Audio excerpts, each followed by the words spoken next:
Hello, everyone, and welcome back. As always, I'm your girl, Candy Washington.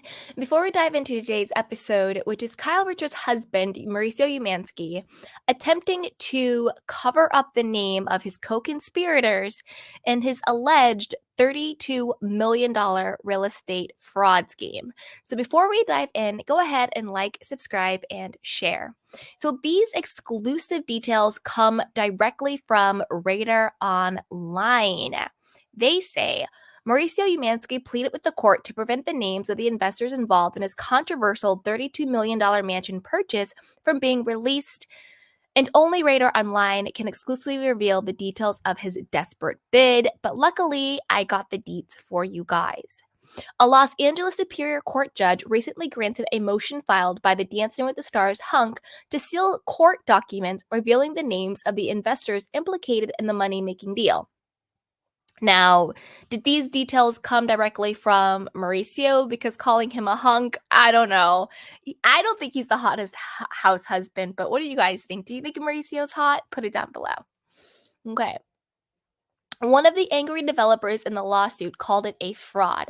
Kyle Richards' estranged husband was sued by the developer and realtor for allegedly ignoring their $40 million bid to purchase the seized home of the son of a sticky-figured president of an oil-rich African nation dictator who was caught embezzling millions of dollars. So as you know, that is illegal. As a real estate agent, you are legally obligated. It is your fiduciary duty to show all bids to your client.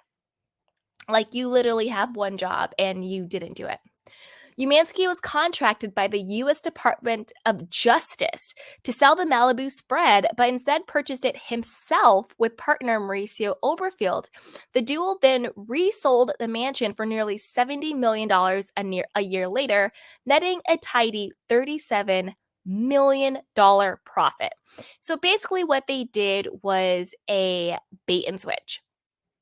Well, no, not a bait and switch. Basically, what they did was they bought the property themselves, essentially from themselves, since they were the ones who were tapped by the U.S. Department of Justice to sell it. And they then flipped it for a $37 million profit. So, of course, if you're doing this scheme, you're not going to show your client the $40 million bid because then you're not going to be able to flip it for the biggest profit.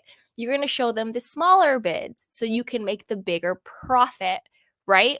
And the reason why I think that this case in particular hasn't been able to be dismissed, or he hasn't been able to buy his way out of it or talk his way out of it, or, have his celebrity privilege way out of it, is because he screwed over the US Department of Justice. They are the ones who hired him to do this.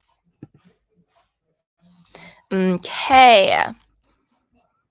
Court documents revealed Umansky and Oberfield convinced others to contribute money to the scheme that unfolded between 2016 and 2017. So basically, they were getting their friends, other investors, business partners to pool their money together in order to buy the property in the first place. So then, of course, once they flip the property for that $37 million net gain, then they're able to divvy up the profit, right? Like, oh, let's all go in, let's pool our money together, buy the house, and then when we flip it, we will divide up the profits. In a desperate bid to get the case tossed, Umansky's team also filed a motion to seal portions of the exhibits revealing the names of the other so-called passive investors, aka his co-conspirators, if it turns out that this was a fraud scheme, claiming he wants to, quote, protect their privacy. Yeah, he wants to protect their privacy. He also probably doesn't want to get sued by them. He probably doesn't want to get his kneecaps broken, because I doubt he's working with the most, up and up people, because this is, an alleged fraud scheme. So I'm sure he also doesn't want to get blacklisted, because you're sloppy. You're sloppy. And the reason why you're sloppy is because don't go against the government. I fought the law and the law won. Not me personally, but but the song, you know what I'm saying? So it's like you're sloppy with this. You are able to scheme and scam other regular smuggler people or other rich people. But when you try to defraud the government, because this is the thing, a portion of the proceeds from the sale of the home was supposed to go to paying, the because the son of the dictator, they were doing their own schemes and scams and frauds, and so they got caught, and so that's why they took this property from them. And so the proceeds from the property were supposed to go to all of the fines and the charges and everything that they had. So when you go against the government and you steal from the government, they're going to want their pound of flesh. They're not just going to let you get away with it the way they probably would turn their cheek if it was somebody else, right? So you're sloppy with this. You got to know who to scam. Not that you should scam. I'm not saying I think people should scam people, but this is crazy. Judge Mark H. Epstein agreed to temporarily hide the names following a November 17th, 2023 hearing where he ordered Umansky and the plaintiff's developer Sam Hakim and realtor Eitan Segal to file more robust legal briefs in favor or opposed to exposing the investors. So basically the judge was like, okay, right now, fine, we won't disclose the names, but both sides need to file motions to defend your position. So what is your position that we should do this, expose the names, versus what is your position that we shouldn't expose the names? After all, the court has some doubt as to whether the names of the investors are all that critical to the motion or opposition, and if that is correct, the court might grant the motion in that respect, the judge wrote in his opinion. But the court is not sure of that. Defendants have already suggested that all of the investors were mere passive investors, although that was at least arguably not the case. Okay, so basically what the judge is saying is we need more information. The defendants, that would be Mauricio and his partner, Mauricio Oberfield, are saying, oh no, the other people who invested, they're just passive. They're not really a part of this. Of course, he's going to say that because he's trying to protect his co-conspirators. These people are not going to want to be exposed as being a part of this alleged fraud scheme. He could be blacklisted in the real estate and the entertainment and the business world if the people that he basically were in cahoots with get exposed. They could sue him, they could sue him for libel or I don't know. I'm sure they could try and sue him for something. Like they could go after him. They could do whatever. It's like when you are in bed with thieves, there's no honor among thieves, there's no loyalty among thieves. So it's basically the same as if a bunch of drug dealers got busted and they're like, no, I don't want to roll on the other people that I was doing the drug dealing with, right? It's the same thing.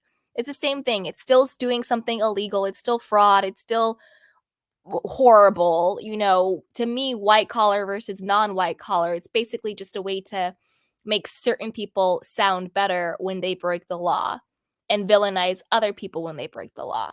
Basically, he doesn't want to expose his fraud crew. They're all a bunch of thugs, basically. Okay, and the judge is like, well, we need to figure out exactly how much they were or were not involved before we do that. The judge also indicated the parties may be trying to hammer out a deal that might hinge on keeping the names of the investors out of the spotlight. So basically now the judge is saying, well, you're saying that they're so passive, but you're basically willing to settle. You're willing to make a deal in order to protect the names of the people that you were in cahoots in. I would love to be a fly on the wall, to be the clerk in that, courtroom, to see who these people are. Like, who are the people that were doing this fraud scheme? I would love to know who they are. I bet you they're very powerful, wealthy people, and he doesn't want to cross them by getting their names exposed. As to the settlement, the court will need to better understand what the nature of the privacy right is of the other than that the parties would like to keep the document confidential. And the court is not even sure of that, as not all of the parties to the settlement have weighed in on the motion he wrote in the court documents. The case is ongoing. So, yeah, basically, Mauricio and his co-conspirator, the other Mauricio, are trying to keep the names of the other people who participated in this alleged fraud scheme private. They don't want to get blacklisted. They don't want their kneecaps broken. They don't want to get sued. Yikes. Yikes. This cannot be good for Mauricio at all. And do you think that this, ongoing $32 million case has something to do with the fact that Kyle is losing her mind and wants to separate from Mauricio?